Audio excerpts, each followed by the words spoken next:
जय श्री कृष्ण। आप सुन रहे हैं वैशाख मास महात्म का 5वां अध्याय। इस अध्याय में आप जानेंगे कि जो वैशाख मास है वो सभी मासों में उत्तम किस प्रकार से है, क्यों है।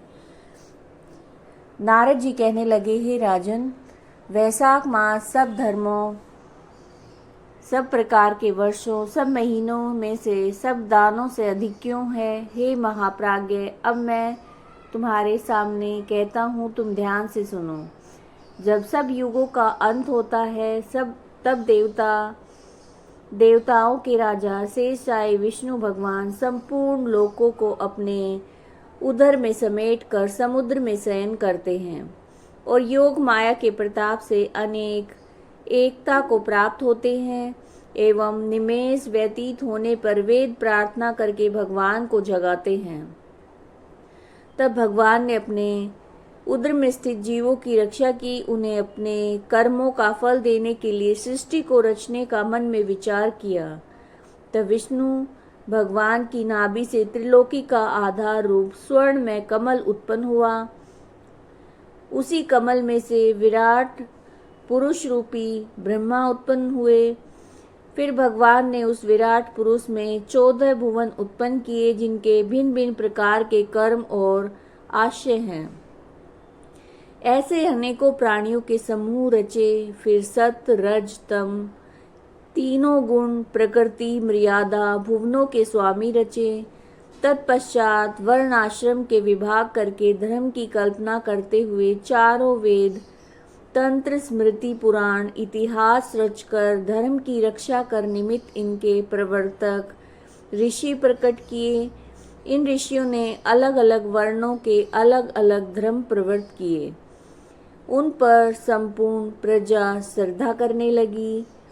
संपूर्ण प्रजा अपने आश्रमोचित धर्मों में प्रवृत्त है या नहीं, ये देखने के लिए साक्षात अविनाशी सर्वांतर्यामी भगवान डर दिखाने और परीक्षा के निमित्त आए और प्रजा संपूर्ण धर्मों को किस समय करे, ऐसी भगवान चिंता करने लगे।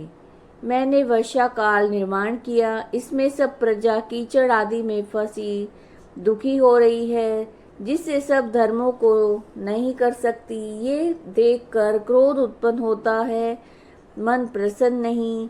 मेरे देखते कोई दुख ना पाए, अतएव उन्हें देखकर शरद काल में सब खेती में लग रहे हैं। इससे पूर्ण रीति से धर्म नहीं कर सकते हैं। कोई पके फल की अपेक्षा कर रहे हैं, कोई वर्षा से पीड़ित है, कोई शीत से दुखी है, इसलिए धर्म नहीं करते। इन्हें देखकर मुझे रोष उत्पन्न होता है। इनकी उल्टी मति देखकर मुझे संतोष नहीं। हेमंत ऋतु में सर्दी के मारे कोई प्रातःकाल नहीं उठता और सूर्योदय से पहले ना उठते देखकर मुझे क्रोध उत्पन्न होता है। शिशिर ऋतु में भी प्रातःकाल के समय शीत से पीड़ित रहते हैं, फसल पक जाने की प्रतीक्षा करते हैं। फिर जो मनुष्य जाड़े के मारे प्रातःकाल स्नान करने के लिए केवल सोचा ही करते हैं, उनका शुभ कर्म लुप्त होता जाता है, जो कभी पूरा नहीं होता। यह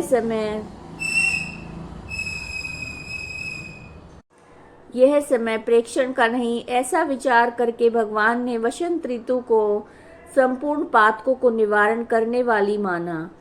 ये ऋतु स्नान, दान, यज्ञ, क्रिया, भोग और सब प्रकार के धर्मों का साधन करने के लिए यह ऋतु बड़ी अनुकूल है। इस ऋतु में धनवान सब वस्तुओं को बिना प्रयास के कर पाते हैं। इस ऋतु में व्यक्ति सब वस्तुओं को बिना प्रयास के ही प्राप्त करते हैं। जिस किस रीति से द्रव्य के द्वारा देहधारियों की तुष्टि हो जाए, जो विष्णु भगवान के भरोसे रहने वाले लोगों के धर्म का साधन ही द्रव्य है। वसंत ऋतु में संपूर्ण द्रव्य लोगों को सुखदायक होते हैं। दान योग्य, धर्म योग्य, सब कुछ भोगने योग्य, निर्धन, लूले, लंगड़े, व्याकुल महात्माओं को संपूर्ण द्रव्य और जल आदि सुलभ हैं, इसमें संशय नहीं है। प्रियजन इन द्रव्यों से अपना हित साधन करते हैं।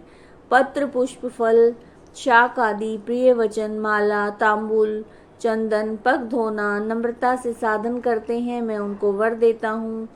ऐसा कहते हुए विष्णु भगवान लक्ष्मी सहित चारों ओर वन देखते चले, जिससे अनेक प्रकार के फूल खिल रहे हैं, जिनमें हृष्ट-पुष्ट प्राणी रहते हैं और मतवाले अमर पक्षी विचर रहे हैं।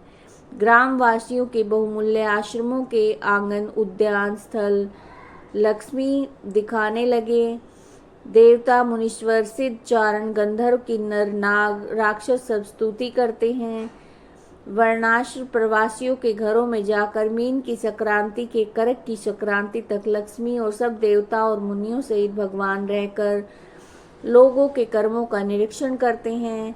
धर्म आचरण पुरुषों की मनोकामना पूरी कर देते हैं और मदोन्मत्त की आयु और धन आदि को हरते हैं।